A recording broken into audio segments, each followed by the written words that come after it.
If you shot Canon FD in the film era, you probably remember the lenses people actually owned: the 50mm, the 28mm, the affordable zooms.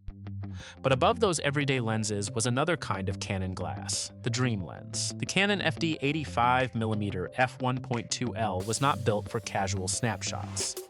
It was built for portraits that demanded patience, skill, and the courage to focus at f1.2. Not every photographer could afford it. Not every photographer could control it.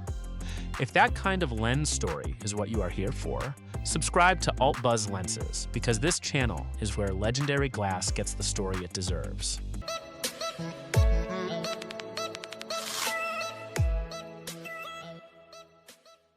Every camera system has two types of lenses: the lenses people actually owned, and the lenses people dreamed about.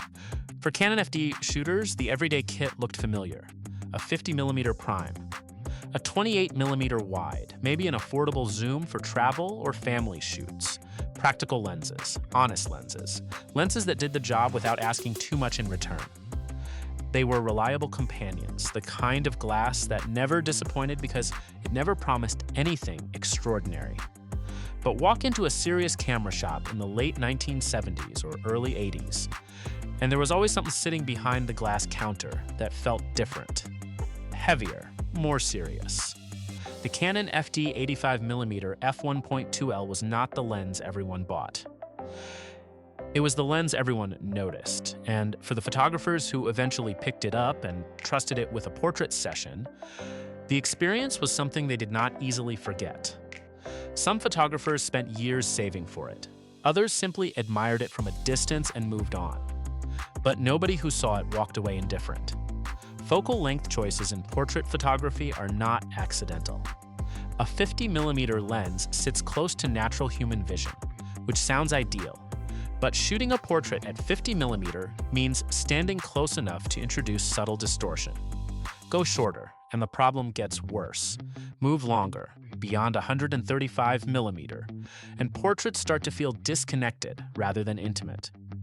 Every focal length carries a trade-off, and portrait photographers learned those trade-offs the hard way, through sessions, through mistakes, through film that came back from the lab looking slightly wrong without an obvious reason.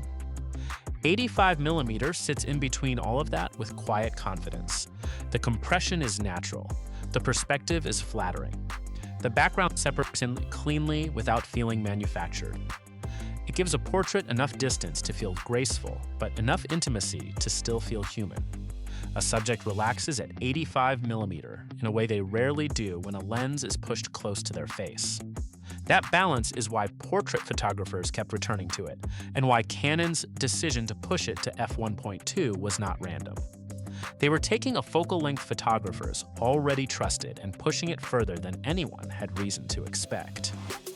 The focal length was only half the story. The number that made this lens feel almost dangerous was written right on the front: f1.2. Most fast portrait lenses of the era stopped at f1.8 or f2. f1.2 sat at the outer edge of what was optically possible in a practical portrait lens, and it carried consequences that made every frame feel earned. The depth of field at this aperture is extraordinarily thin. A subject's eye can be sharp while their ear falls into softness. A slight lean forward, a small shift in the photographer's stance, and the moment dissolves. Manual focusing with no electronic assistance, no focus peaking, no magnified live view. Just the photographer, the viewfinder, and the discipline to slow down. And yet that difficulty was precisely the point. At f1.2, the lens produced separation, isolation, and a softness, almost a glow, that photographers could not get from f1.8 or f2.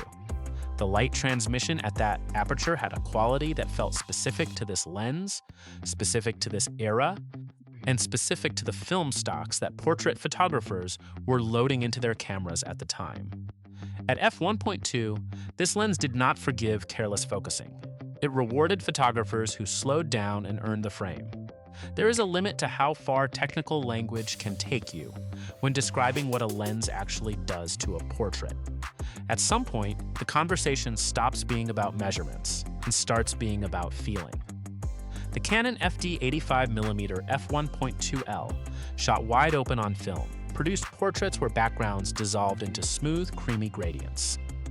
The subject did not feel cut out and pasted. They felt present within an environment that simply chose to prioritize them.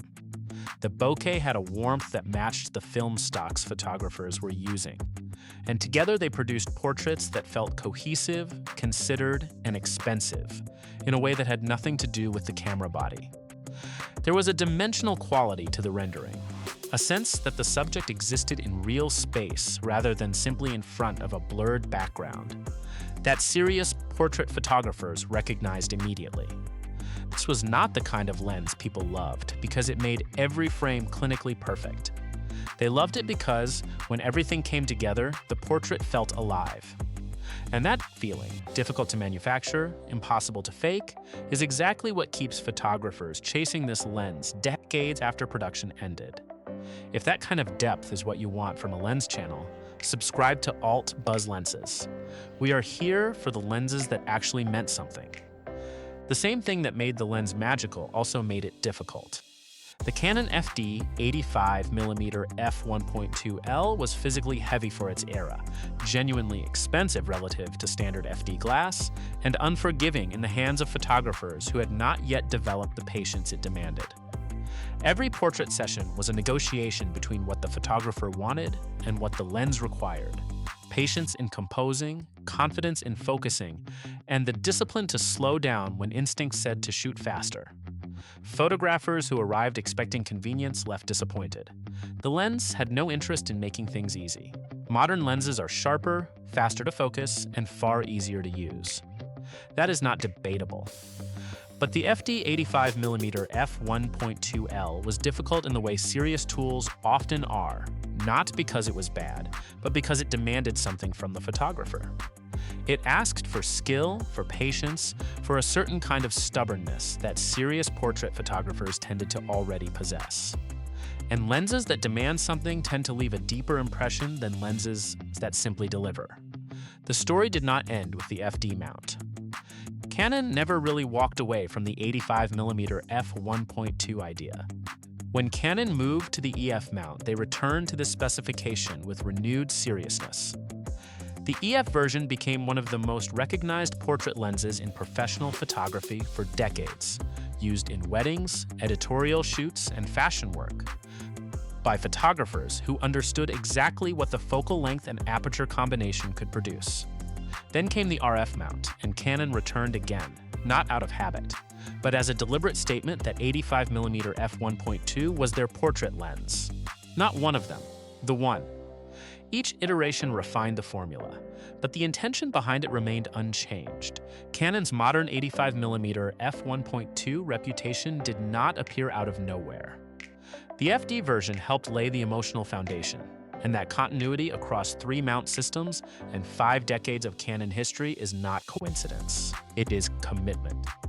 Mirrorless cameras did not make this lens modern. They simply gave photographers a new way to experience its old character. When focus peaking and magnified live view made precise manual focusing genuinely achievable, vintage lens adapters moved from niche interest to real photographic practice. The Canon FD 85mm f1.2L arrived in this new context with its reputation already intact, and a younger generation discovered it through forums, sample galleries, and the simple fact that a lens producing that kind of rendering was difficult to ignore. For photographers who had grown up on autofocus glass, manually focusing a vintage fast lens felt like learning a different language, slower, more deliberate, and ultimately more rewarding. People adapt this lens not because it is the easiest way to shoot portraits.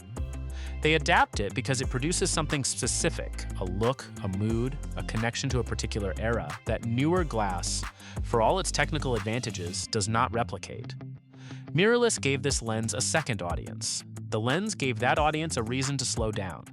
The Canon FD 85mm f1.2L was not for everyone. It was expensive, heavy, and unforgiving. But that is exactly why it became special, because the lenses photographers remember are the ones that made the results feel earned, not handed over. Some lenses make photography easier. This one made photographers better. If you want more stories about the glass photographers still chased decades later, subscribe to Alt Buzz Lenses. The lens worth remembering always has a story worth telling.